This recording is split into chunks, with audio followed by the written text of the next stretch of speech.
Hello and welcome to the Front Porch Real Estate YouTube channel.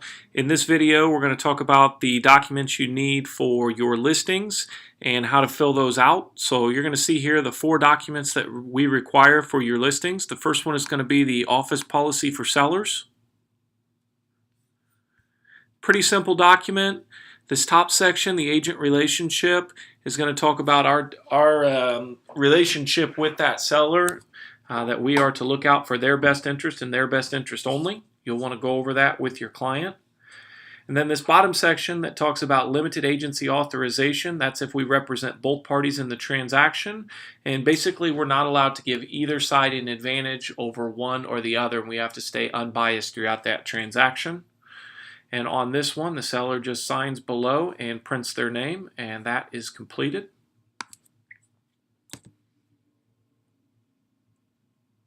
Next document we have is going to be the listing contract. So I'm going to show you really quick how to fill out a listing contract. So top section, obviously you're going to input the date. For line 3, the listing is performed by Front Porch Real Estate, LLC.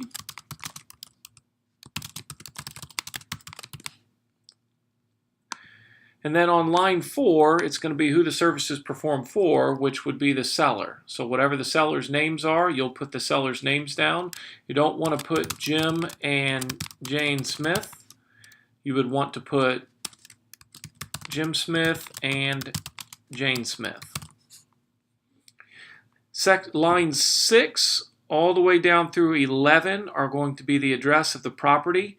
Pretty simple thing to input. The main thing you want to pay attention to is line 9 here, the legal description. And you're going to want to get the legal description from the tax records, and you can find those in Realist. Line 12 is going to be the length of the contract.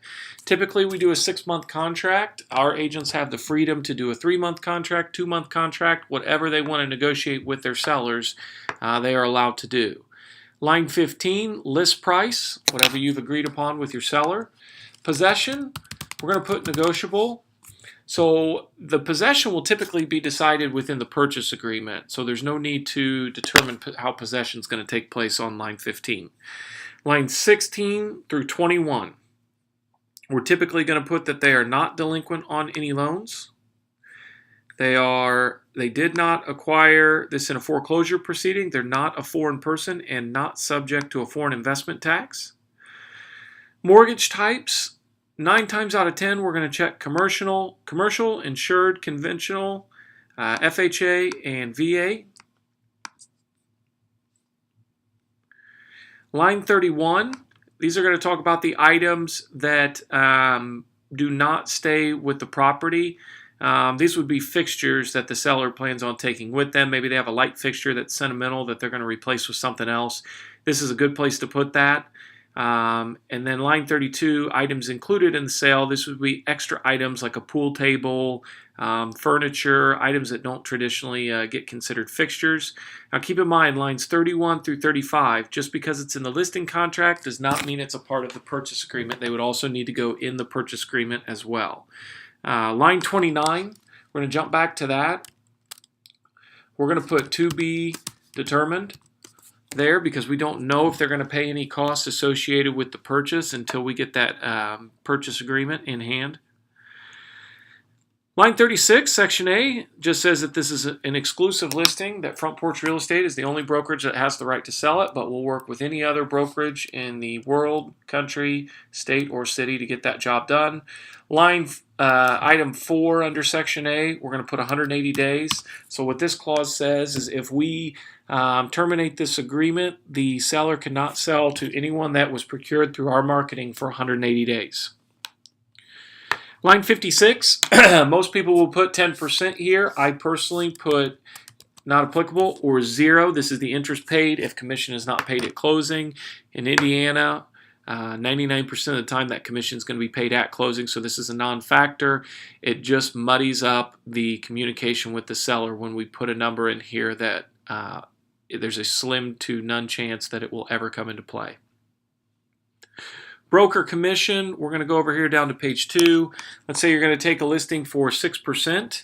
You can set your own minimum, but typically if the listing is above a certain price point, that 6% is going to be high enough to where you don't need a minimum. Purchase option, that's a land contract. 10% is another standard number to put here. I'm going to put not applicable for my own agreements because I don't like to do land contracts. Just not something I prefer to include as part of my service. Same thing with leases for me. Most brokers are going to put 1 month's rent there. I'm going to put not applicable. I just list and sell houses. Nothing to put in the other spot. Line 77. We're going to offer a commission to the cooperating broker, typically half of what the total is. And again, we're not going to need to put a minimum on there if the purchase price is high enough. So the way this works is this is 6% total commission, and of the 6, 3% is going towards the cooperating broker, the broker who brings the buyer. Next section. Commission and attorney fees. If there's a dispute over commission, the prevailing party can seek to have attorney fees paid. Earnest money will be held in the brokerage account, not commingled with operating funds. Section E and F, listing service information and information regarding about the property will be accurate to the best of our knowledge and the seller's knowledge. Section G, environmental contaminants advisory release, just says that we are not experts in mold, radon, lead-based paint, or any other contaminants, and they would need to seek expert advice for those environmental contaminants. Section H is the office policy, word for word, that first document that we went over. So all the way down here to Section I, that was word for word the office policy. It's also in the listing agreement. Section I, the seller authorization and cooperation. You're going to want to read through this and encourage your seller to read through it as well. It's them giving us permission to do our job and sell the home. For instance, they're going to provide us with keys to access the property. They're going to allow this property to be marketed on the internet, and they are going to agree to let us carry out the duties within this agreement. Utility companies, you can always get that from your seller ahead of time and fill that in. HOA companies, if you can get that from your seller, that will help a lot. You can do a little homework on the front end through some Google searches or looking at other listings within the neighborhood sometimes to get that information. You just want to verify that it's correct with the seller. Mortgage information. So I'll typically put their lending institution down here. And for the loan number to be given upon accepted offer. Item 10 on line 187, I always check that they do give us permission to disclose the existence of multiple offers. We want people to know if they're competing for the property. I personally do not offer a home warranty. I make the buyer negotiate for that. Section J, we are going to put a lockbox on the door. This next section, you definitely want to talk to the seller about line 195 about safeguarding valuables.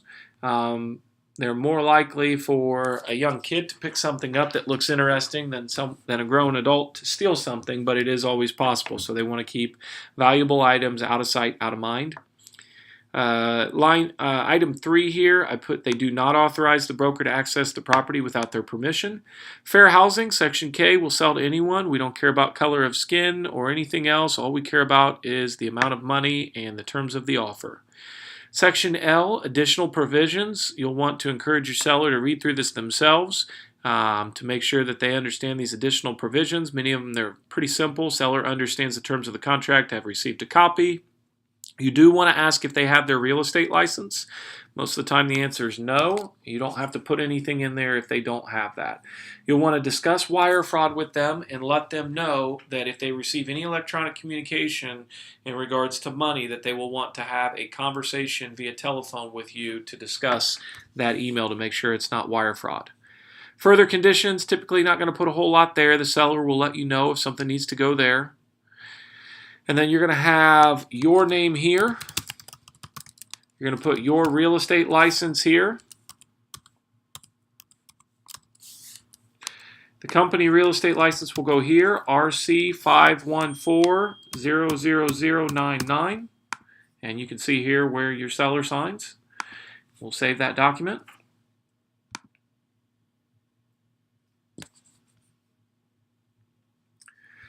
Next document will be seller's disclosure. You're going to want to have your seller fill this form out themselves. You can go through it with them questionnaire style. You're just going to want to make sure that they fill this out themselves to the best of their knowledge.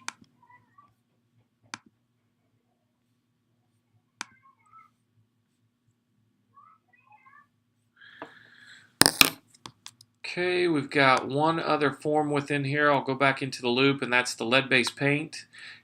If the home is built after 1978, you don't need this form. If this home is built 78 or prior, you will need this form. You're going to put the address. You're going to ask the seller if they have any knowledge of lead-based paint. Most of the time the answer is no. If they don't have knowledge, then they typically do not have reports. As the broker, you will acknowledge here that you've let the seller know that it's their obligation to disclose if they are aware of lead-based paint. Seller is going to sign, and then you are also going to sign as well, and that is it for your listing documents.